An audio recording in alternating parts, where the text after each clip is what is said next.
क्या आप भी सुबह 8 बजे के बाद स्नान करते हैं या उससे पहले?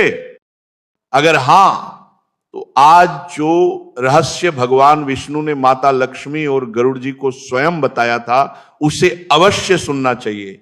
क्योंकि भक्तों, स्नान सिर्फ शरीर को स्वच्छ करने की क्रिया नहीं है, इसके हजारों लाभ हैं। भगवान कहते हैं, जो मनुष्य सही विधि और सही समय से स्नान करता है, वह कभी रोगी नहीं होता, कभी दुखी नहीं होता और कभी दरिद्र नहीं होता। तो भक्तों, आइए बिना देर किए आपको वह दिव्य ज्ञान सुनाते हैं जो भगवान विष्णु ने स्वयं दिया था। एक बार क्षीर सागर में शेषनाग की शैया पर भगवान विष्णु और माता लक्ष्मी विराजमान थी। उसी समय आकाश मार्ग से विनता पुत्र गरुड़ जी वहां आए।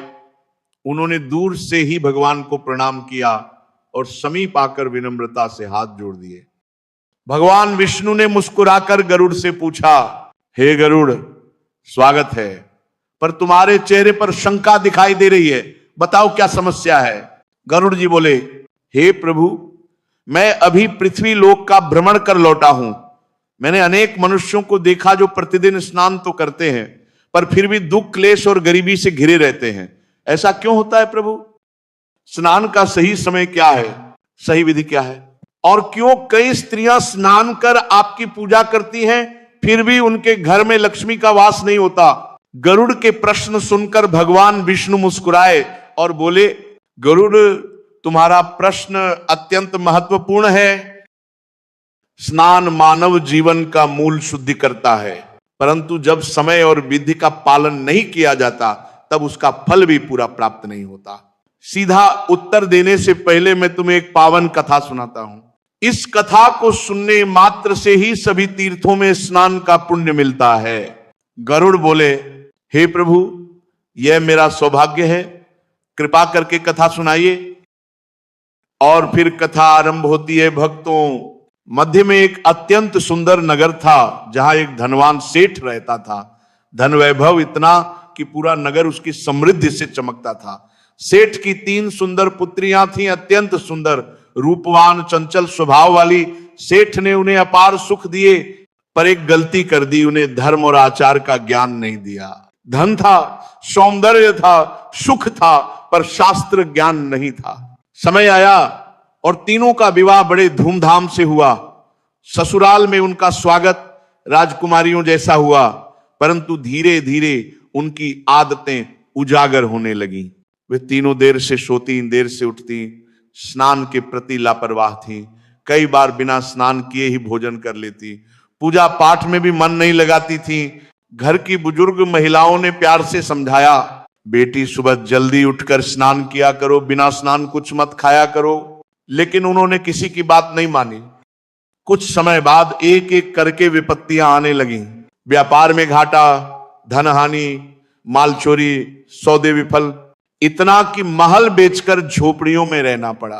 तीनों बहनें दुखी होकर मायके लौट आईं। सेठ ने उन्हें अपनाया, पर शीघ्र ही उसने देखा उनकी आदतें अब भी वैसी ही थीं। देर से उठना, बिना स्नान भोजन करना, आलस्य और अशुद्धि। और फिर धीरे धीरे सेठ का व्यापार भी डूबने लगा। वो समझ नहीं पा रहा था कि ऐसा क्यों हो रहा है। एक रात उसने आकाश की ओर देखकर कहा, हे प्रभु, ये कैसी विपत्ति है, और रो पड़ा। उसी समय प्रभु की करुणा जागी। कुछ ही दिनों बाद द्वार पर एक दिव्य तेजस्वी साधु पधारे। पर भक्तों, वह साधु और कोई नहीं, स्वयं भगवान विष्णु थे। सेठ ने उनके चरण धोए, घर में पवित्रता फैल गई। साधु ने पूछा, वत्स, चिंता क्यों? सेठ ने सब कुछ कह सुनाया। अपनी पुत्रियों को बुलाया। तीनों साधु के सामने सिर झुकाए खड़ी थी।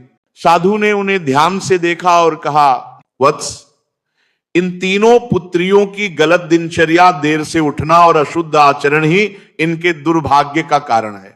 जब मनुष्य देर से स्नान करता है, अशुद्ध रहता है, आलस्य करता है, तो उसके चारों ओर नकारात्मक शक्तियां इकट्ठी हो जाती हैं। यह सुनकर तीनों बेटियों की आंखों में पछतावे के आंसू भर आए।